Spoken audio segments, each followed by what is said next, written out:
Dear Mrs. Finch, as Lewis's psychiatrist, I can understand your desire for an explanation. As I see it, the trouble began in January, shortly after we convinced your son to seek treatment for substance abuse. Newly sober, I believe Lewis first noticed the monotony of his daily life.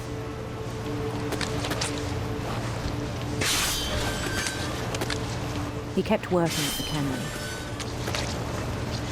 but he withdrew part of himself. In our sessions, I saw the same behavior. His mind began to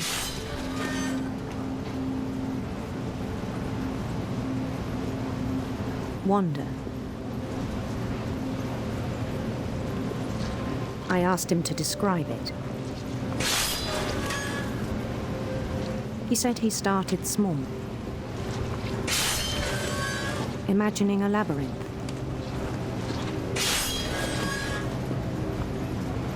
He'd feel his way about. Then something moved. Bats and toads. And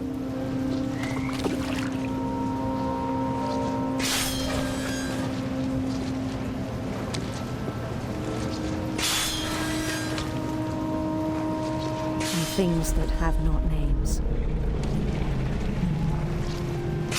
He knew it was all in his head. But he took it very seriously. I had hoped he'd find himself.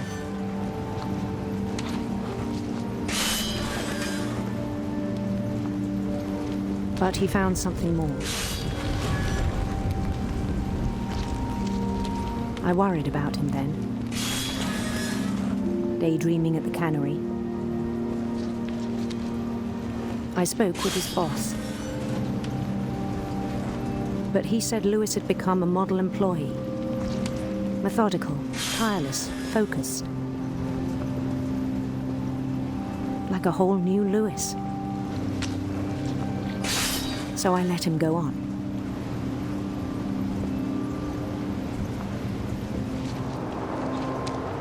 I even encouraged him. It seemed very promising at first. He told me he'd made a new friend.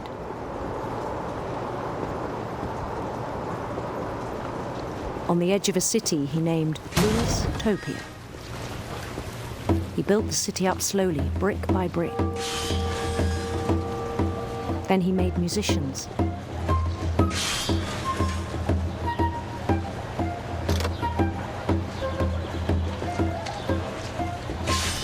And songs for them to play.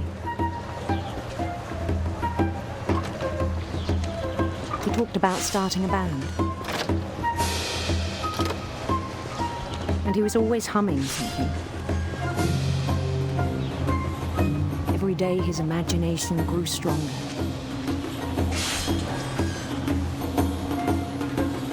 He no longer spoke at the cannery. But his chopping was as reliable as ever. Then one day it struck him that all the cheering crowds, even the stones under his feet, were all in his imagination. So he could do whatever he wished.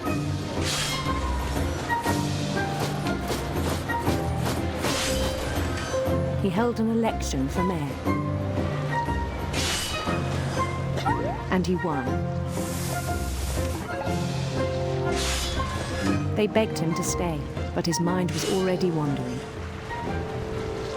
It became a game for him.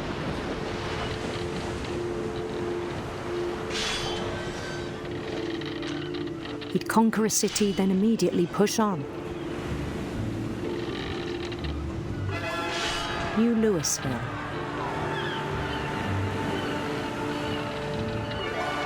St. Louis. He started drifting away from our reality.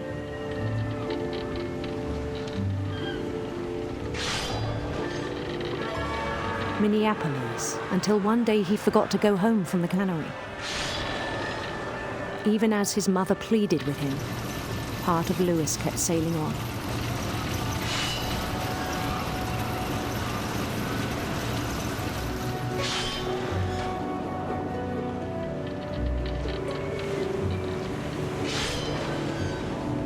In Louisburg, he heard rumours of a handsome queen.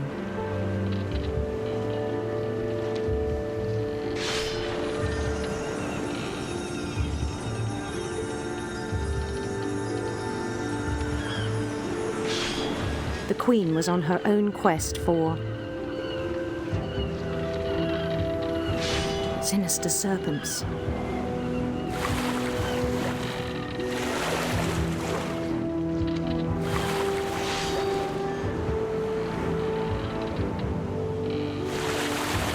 He followed the sound of her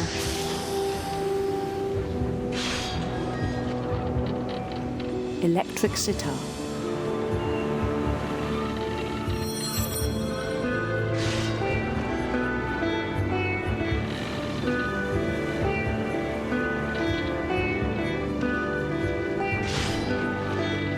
His chase led him to a golden palace east of the sun and west of the moon. Even then, his logic remained sound. He knew the world was all in his imagination.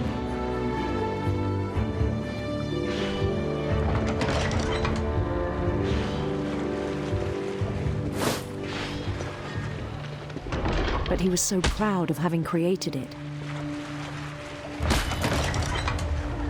In his own eyes, he'd become something greater than a king.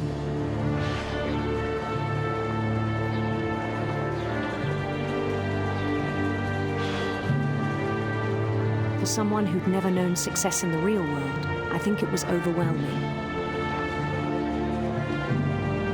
And then it struck him that the real Lewis was not the one chopping salmon, but the one climbing the steps of a golden palace.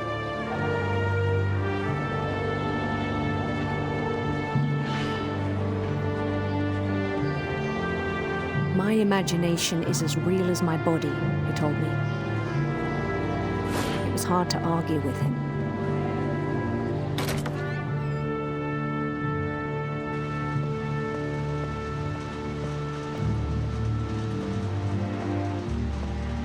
He began to forget the world we know.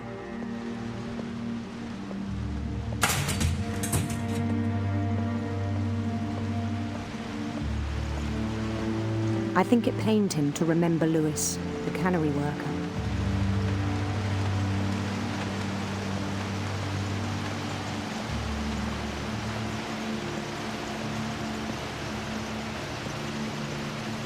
He began to despise the man with a royal contempt.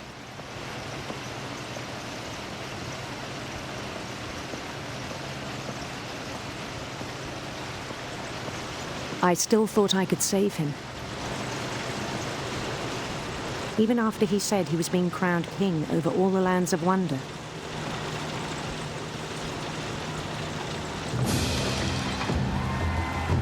The palace would be packed with his companions.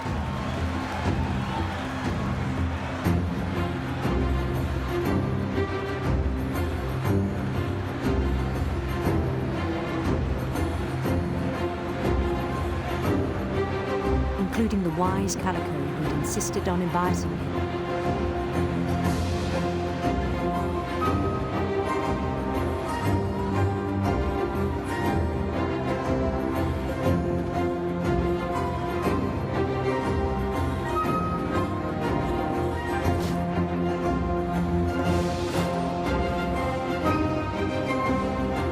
His queen waited, holding his crown.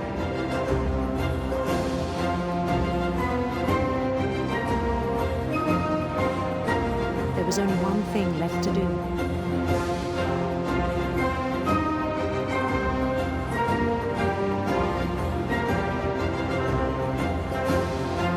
Bend down his head.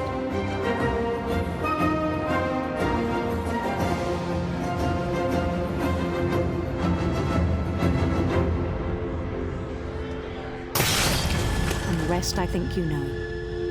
Mrs. Finch, your son was a kind man who will be missed by all of us who knew him.